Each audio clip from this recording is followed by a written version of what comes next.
सुबह का समय, पंछियों की हल्की चहचहाहट के बीच एक झोपड़ी का दरवाजा खुला था। अंदर रामधन अपने बिस्तर से उठता है। सामने कोने में दो जवान बेटियां का मिट्टी के चूल्हे पर चाय बना रही थीं। सीता, गीता, कुछ बना कि नहीं? मेरे पेट में तो चूहे कूद रहे हैं। बाबा, चाय चढ़ा दी है। थोड़ी सी सूखी रोटी भी है रात की, गरम कर देती हूँ। हाँ, और खेतों में जाना भी है ना बाबा, आज सिंचाई जो करनी थी। हाँ बेटा, खेत ही तो है जो 2 वक्त की रोटी दिलाते हैं, वरना इस दुनिया में हमारा कौन। दोपहर का समय, खेत में रामधन और उसकी बेटियां काम कर रहे थे। गर्मी का मौसम और धूप तेज थी। तीनों बिना चप्पल, बिना छांव के काम में जुटे थे। ये मिट्टी भी अब फल नहीं देती। बीज डालता हूँ तो सोचता हूँ क्या ये बेटियों के हाथ पीले कर पाएगी। बाबा, आप चिंता मत करो, हम मेहनत करेंगे, कुछ ना कुछ जरिया निकल ही आएगा। हाँ, और हमें कोई राजकुमार से तो शादी नहीं करनी, एक अच्छा इंसान मिल जाए और मेहनत कश हो, बस वही काफी है। बेटी, अब तुम दोनों तो मेरी जिंदगी हो। काश तुम्हारी अम्मा होती तो कुछ सलाह देती।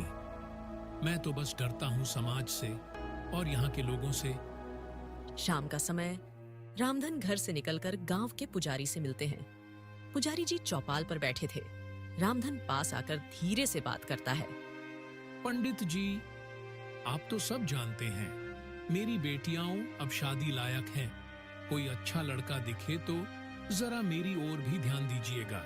रामधन, जमाना बदल गया है। अब लोग दहेज देखते हैं, जमीन जायदाद पूछते हैं। तुम्हारे पास है क्या? पंडित जी, मेरे पास तो बस 2 बीघा जमीन है और मेरी 2 बेटी, जो मेरे लिए अनमोल रत्न है। अच्छा ठीक, देखता हूँ। 1-2 परिवार हैं जो सीधे साधे हैं, बात करूंगा उनसे। लेकिन क्या पंडित जी?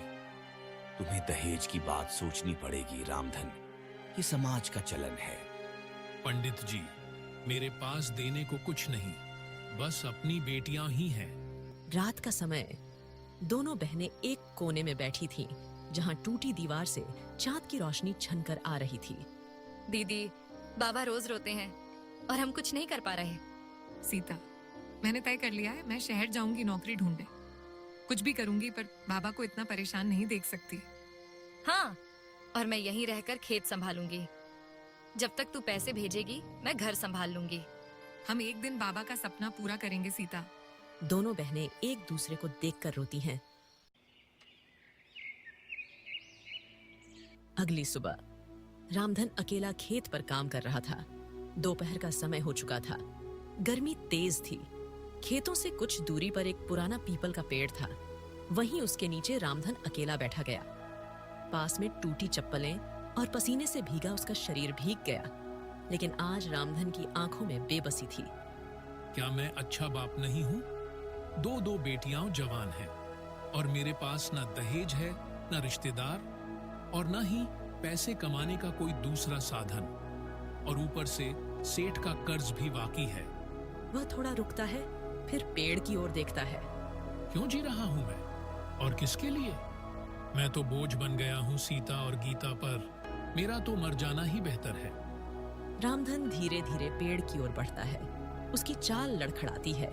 वह डालियों को पकड़कर चढ़ता है, फिर एक मजबूत टहनी पर पहुंचता है और कमर से एक पुरानी रस्सी निकालता है। माफ करना बेटियों, तुम्हारा बाबा हार गया। धीरे से वह रस्सी गले में डालता है और फिर एक झटका, कुछ क्षण सन्नाटा, हवा थम जाती है। उसी समय रास्ते से एक मछुआरा भोलू गुजर रहा था। वह एक टोकरी में मछलियां लेकर घर लौट रहा होता है। तभी उसकी नजर अचानक पेड़ की ओर जाती है। अरे बाप रे, रामधन, ये तो फांसी लगाए लटका है। भोलू जल्दी से टोकरी फेंककर पेड़ की ओर दौड़ता है। फिर किसी तरह रामधन को नीचे उतार लेता है, मगर हे भगवान, इसकी तो धड़कन रुक चुकी है। ये तो मर गया। भोलू जल्दी से चिल्लाता हुआ गांव की ओर भागता है। गांव वालों, अरे कोई है? रामधन ने खुदकुशी कर ली है। कुछ देर बाद रामधन के घर गांव वाले इकट्ठा हो गए। रामधन का मृतक शरीर एक चादर में लिपटा हुआ पड़ा था।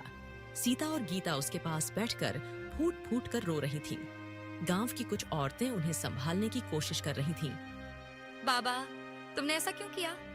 हम तो तुम्हारे बिना जी ही नहीं पाएंगे। आप वादा करके गए थे कि सब संभाल लेंगे, फिर क्यों छोड़ गए हमें? हाय, रामधन तो बहुत सीधा आदमी था।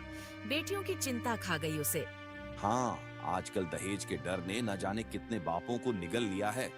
शाम का समय शमशान घाट पर रामधन की चिता जल रही थी। सीता और गीता बेहोशी जैसी हालात में बैठी थीं। उनके चेहरे पर आंसू सूख चुके थे, पर अब सिर्फ खालीपन और भविष्य का डर था। रात का समय, झोपड़ी में काफी अंधेरा था। पास में एक दीपक जल रहा था। दोनों बहनों के सामने एक रोटी और आधा प्याज रखा था। अब तू ही है मेरा सहारा गीता। हाँ, और तू मेरा। अब बाबा की चिता के साथ हमारा डर जल चुका है। अब सिर्फ एक मकसद है, अपने पैरों पर खड़ा होना। हाँ, हम बाबा के सपने को अधूरा नहीं छोड़ेंगे। अब जो होगा हम दोनों साथ मिलकर करेंगे। 1 महीने बाद टूटी हुई झोपड़ी के अंदर सीता और गीता चुपचाप बैठी थीं। गीता, 1 महीना हो गया बाबा को गए। अब ऐसा लगता है जैसे सब कुछ थम सा गया हो। हाँ दीदी, ना कोई काम मिला, ना कोई सहारा। बस यही जमीन और झोपड़ी बची है, जिसे अब बचा पाए या नहीं पता नहीं। तभी बाहर से एक भारी आवाज आती है। सीता, गीता, वो दोनों बहनों बाहर आओ। सीता और गीता जल्दी से बाहर आती हैं। सामने लंबा चौड़ा मोटा ताजा सेठ भीमसेन खड़ा था। पीछे उसका नौकर लाठी थामे हुए था। भीमसेन की आंखों में लालच और चालाकी साफ झलक रही थी। सेठ जी, प्रणाम। सब कुशल है? प्रणाम नमस्ते बाद में करना। तुम्हारे बाप रामधन ने अपनी औरत की बीमारी के इलाज के लिए मुझसे 30,000 रुपए का कर्ज लिया था। अब वो मर गया, तो कर्ज तुम दोनों को चुकाना होगा। सेठ जी, अभी तो हमारे पास खाने तक को कुछ नहीं है। आप थोड़ा समय दे दीजिए। समय? ये मेरी रकम है, कोई दया नहीं है। अगर हफ्ते भर में पैसे नहीं दिए तो ये जमीन और झोपड़ी मेरी हो जाएगी। दस्तखत करवाने की जरूरत नहीं, सब पहले से लिखा जा चुका है। सेठ जी, ये जमीन बाबा की जान थी, कम से कम कुछ तो रहम कीजिए। रहम अब मैं नहीं करता। 7 दिन है तुम्हारे पास, या पैसे दो या अपना घर खाली करो। सेठ घमंडी अंदाज में हंसता है और वहां से चला जाता है। दोनों बहनें अवाक खड़ी रह जाती हैं। रात का समय, झोपड़ी के अंदर अंधेरा था। दोनों बहनें चुपचाप बैठी थीं। एक कोने में सत्तू और सूखी रोटी रखी थी, पर किसी को भूख नहीं थी। गीता, बाबा की छोड़ी जमीन भी अब हमारी नहीं रहेगी। हाँ, बचपन इसी मिट्टी में बीता और अब यही छीन ली जाएगी। इस समाज में गरीब होना पाप है दीदी। कुछ करना होगा गीता। कहीं काम मिल जाए तो शायद कुछ उम्मीद जगे। कल ही मैं कहीं मजदूरी जाऊंगी। अब चाहे नौकरानी बनूं या बर्तन मांजूं, पर कुछ तो करूंगी। इसके बाद सीता घर का काम करती और गीता गांव में ही अमीर लोगों के यहाँ काम करने लगी। इस तरह पूरा हफ्ता बीत गया।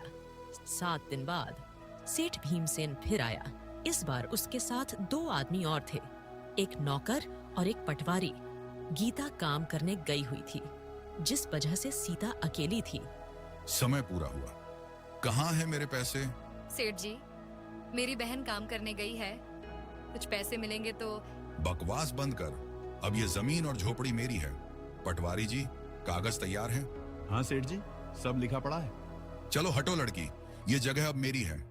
सेठ सीता का सामान बाहर फेंक देता है। ये सब देख सीता जमीन पर गिर जाती है। हे भगवान, अब हम क्या करें? हमारे पास कुछ भी नहीं बचा। गीता काम से लौट रही थी। जैसे ही उसे खबर मिली, वह दौड़ते हुए आई और सामने जमीन पर बैठी सीता को देखा। दीदी, क्या हो गया? सेठ, उसने हमारी जमीन, हमारा घर सब छीन लिया। गीता, ये लड़ाई अब रुकेगी नहीं दीदी। अब हम झुकेंगे नहीं। अब बारी हमारी है समाज को जवाब देने की। सीता और गीता अपनी झोपड़ी को आखिरी बार पलट कर देखती हैं। उनकी आंखों में आंसू थे, सिर पर एक छोटी पोटली और हाथ में सिर्फ एक दूसरे का सहारा था। चलो गीता, अब इस गांव में कुछ नहीं बचा, बस यादें हैं और दर्द। हाँ दीदी, लेकिन जब तक हम साथ हैं हम कुछ ना कुछ कर ही लेंगे। बाबा की आत्मा हमें देख रही होगी। दोनों बहनें जंगल की ओर बढ़ जाती हैं। उनके पांव कांप रहे थे, पर उनका हौसला उन्हें थामे हुए था। दोपहर का समय, सूरज सिर पर था। पसीने से लथपथ बहनें एक पेड़ के नीचे सुस्ताने के लिए बैठती हैं। तभी दूर से एक लाठी पकड़े झुकी हुई बूढ़ी औरत आती है। उसकी चाल धीमी, पर आंखों में अपनापन था। अरे बेटियां, कहाँ जा रही हो इस तपती दोपहर में? चेहरे से तो लग रहा है कोई भारी दुख लेकर निकली हो। दादी, हम अपना घर खो बैठे हैं। बाबा की मौत के बाद सेठ हमारी जमीन और झोपड़ी दोनों छीन ली। अब हमारे पास ना पैसा है ना कोई ठिकाना, बस पेट भरने और इज्जत बचाने की कोशिश में निकले। हाय राम, कैसा जमाना आ गया है। बेटियों को यूं दर दर भटकना पड़ रहा है। मैं पास के ही एक छोटे कारखाने में माली का काम करती हूँ। वहाँ फूल पौधे लगाती हूँ, सफाई करती हूँ। वहाँ एक दो हाथ और लग जाए तो काम भी आसान होगा और तुम्हें भी कुछ कमाने को मिलेगा। क्या सच में दादी? हम कुछ भी करने को तैयार हैं, बस इज्जत से जीना चाहते हैं। हाँ बेटा, बस मेहनत से मत डरना। बिल्कुल नहीं, हमने तो खेतों में भी काम किया है, चूल्हा भी जलाया है और बर्तन भी मांजे हैं। इसके बाद दोनों बहनें बूढ़ी औरत के छोटे से घर में पहुंचते हैं। झोपड़ी साफ सुथरी थी, सामने तुलसी का पौधा और बगल में रंग बिरंगे फूलों के पेड़ थे। ये मेरा घर है बेटियों, छोटा है पर दिल से बड़ा। तुम यहीं रहो, सुबह हम साथ कारखाने चलेंगे। दादी, आपने जो किया वो कोई अपना ही करता है। हम कर्जदार हैं आपके। बस एक ही बात याद रखना, दुनिया भले बेरहम हो, लेकिन मेहनत कभी धोखा नहीं देती। अगले दिन तीनों एक मध्यम आकार के कारखाने में पहुंचती हैं, जहां रोजमर्रा के सामान की पैकिंग हो रही थी। पर सीता और गीता माली का काम शुरू करती हैं। पौधों की सफाई, पानी देना और निराई करना। शाम तक दोनों बहनें थक चुकी थीं।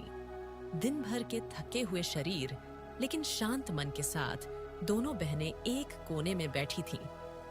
आज पहली बार लगा कि हम जिंदा हैं। किसी ने हमें अपनाया, उम्मीद दी। हाँ दीदी, अब कुछ कर दिखाना है। ये शुरुआत है, मंजिल बहुत दूर है, लेकिन अब डर नहीं लगता। अगली सुबह सीता और गीता एक हल्का बक्सा उठाकर फूलों की क्यारी से पैकिंग यूनिट की ओर ले जा रही थी। दोनों बहनों के चेहरे पर सादगी, मेहनत और मासूमियत झलक रही थी। तभी कारखाने के अंदर से एक जवान और तड़क भड़क में रहने वाला व्यक्ति आता है। नाम था रंजीत, जो इस यूनिट का लीडर था। कपड़े साफ सुथरे, बाल सजे हुए, पर नजरें गंदी। ये दोनों कौन हैं? पहली बार देख रहा हूँ। कितना खूबसूरत चेहरा है। वह चालाकी से उनके पास पहुंचता है। अरे, नई आई हो, नाम क्या है तुम दोनों का? मैं सीता और ये मेरी बहन गीता। मेहनती लगती हो, लेकिन यहाँ काम करने के कुछ कायदे हैं। वह चारों ओर देखता है, फिर धीरे से इशारे में उन्हें एक कोने की तरफ ले जाता है, जहां कोई नहीं होता। रंजीत का चेहरा अब मुस्कुराहट से हटकर असली नीयत दिखाने लगा था। देखो, इस कारखाने में टिकना है तो मेरे कहे अनुसार चलना होगा। तुम जैसी लड़कियां तो मेरी खास होती है। मैं उन्हें हमेशा सपोर्ट करता हूँ। आप क्या कहना चाह रहे हैं? सीधा बोलूं तो, अगर यहाँ काम चाहिए तो मेरी सहूलियत का भी ध्यान रखना होगा, वरना निकालने में देर नहीं लगेगी। गीता की आंखों में आंसू आ जाते हैं। सीता की मुट्ठियां भींच जाती हैं। दोनों बहनों के चेहरे शर्म और गुस्से से तपने लगते हैं। हमें ये काम नहीं चाहिए। हम यहाँ अपनी इज्जत बेचने नहीं आए हैं। हम चुप हैं। इसका मतलब ये मत समझो कि हम डर गए। हम मजबूर हैं, पर तुम्हारी गुलामी नहीं करेंगे। रंजीत हंसता है और अपनी जगह से हट जाता है। बहनें चुपचाप काम पर लौटती हैं। शाम को कारखाने से लौटती बहनों की चाल धीमी थी और आंखें सूनी थीं। झोपड़ी में घुसते ही दोनों दीवार के पास बैठकर फूट फूट कर रोने लगती हैं। हम कहाँ आ गए हैं, जहाँ मेहनत से नहीं शरीर से पहचान मिलती है। क्या गरीब की इज्जत कोई मायने नहीं रखती? बूढ़ी औरत उनकी हालत देखकर चौंक जाती है और पास आती है। क्या हुआ बेटियां, इतना टूट क्यों गई हो? दादी, कारखाने में लीडर ने हमारी इज्जत से खेलने की कोशिश की। कहा कि अगर काम चाहिए तो उसकी बातें माननी होंगी। उस नीच ने ऐसा कहा।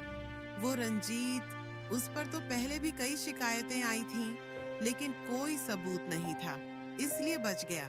हम अब वहाँ नहीं जाएंगे दादी, पर सोच रहे हैं कि अब क्या करेंगे। तुमने सही किया उस बदतमीज को जवाब देकर। अब मैं तुम्हें ऐसे रास्ते पर ले जाऊंगी जहाँ मेहनत की कद्र होती है और इज्जत भी मिलती है। झोपड़ी के अंदर हल्का दिया जल रहा था। बाहर रात की चांदनी थी। सीता खाना बना रही थी। गीता छटनी पीस रही थी। बूढ़ी औरत कोने में बैठकर उनकी गतिविधि गौर से देख रही थी। बेटी सीता, मैं कई दिनों से देख रही हूँ, तू जो खाना बनाती है उसमें एक अलग ही स्वाद होता है। कुछ नहीं दादी, माँ से सीखा था थोड़ा बहुत, और बाकी तो जरूरतें सिखा देती हैं। हाँ दादी, दीदी के हाथ में स्वाद का जादू है। आज तुम खाओगी तो उंगलियां चाटती रह जाओगी। बूढ़ी औरत कुछ सोचते हुए मुस्कुराती है, फिर बात पलट देती है। तो क्यों ना तुम दोनों बहनें समोसे का ठेला लगाओ। पास के चौराहे पर रोज मजदूर, रिक्शे वाले, बच्चे घूमते हैं। गर्मा गर्म समोसे और चटनी अगर तुम बेचना शुरू करो तो शायद ईमानदारी की कमाई से गुजारा हो जाए। ठेला? पर दादी, सामान, तेल, मसाले, ठेला सब कुछ कहाँ से लाए? तुमने जो कारखाने से महीने भर की मजदूरी बचाई है वो रखी है ना, उसी से शुरुआत करो। और हाँ, मैं भी साथ रहूंगी, बूढ़ी ही सही, पर मेहनत अब भी जानती हूँ। अगली सुबह सीता और गीता पुराना सा झोला लेकर बाजार जाती हैं। वहां से आलू, आटा, मसाले, तेल सब खरीद लेती हैं। बूढ़ी औरत भी साथ चलती है। तीनों के चेहरे पर मेहनत और उम्मीद की चमक थी। चौराहा पर सुबह 10 बजे का समय। चौराहे के एक किनारे पर एक छोटा सा लकड़ी का ठेला सज चुका था। पीछे चटनी का डिब्बा, कढ़ाई में गर्म तेल। पास में बूढ़ी अम्मा आलू मसल रही थी। सीता समोसे बेल रही थी और गीता गर्म तेल में समोसे डाल रही थी। बहन जी, समोसा कितने का है? 2 रुपए का एक, गरम और खस्ता। मजदूर एक खाता है और आश्चर्य से आंखें खोलता है। अरे वाह, ऐसा स्वाद तो होटल में भी नहीं मिलता। 3 और देना। धीरे धीरे भीड़ जुटने लगती है। कुछ रिक्शा वाले और कुछ औरतें, सभी तारीफ कर रहे थे। तुम दोनों बहनें तो सचमुच काबिल हो। ईमानदारी से कमाया गया हर निवाला अमृत होता है। शाम को ठेले के पीछे तीनों बैठी गिनती कर रही थी। पूरे दिन के कुल मिलाकर 280 रुपए हो गए थे। सोचो, पहले ही दिन 280 रुपए। हमें अब किसी की नौकरी की जरूरत नहीं। अब हम अपना काम करेंगे, अपने पैरों पर चलेंगे। बेटियों, यही तो असली इज्जत है, खुद के हाथ की कमाई। अब मेहनत और स्वाद तुम्हें उस ऊंचाई तक ले जाएगा जहां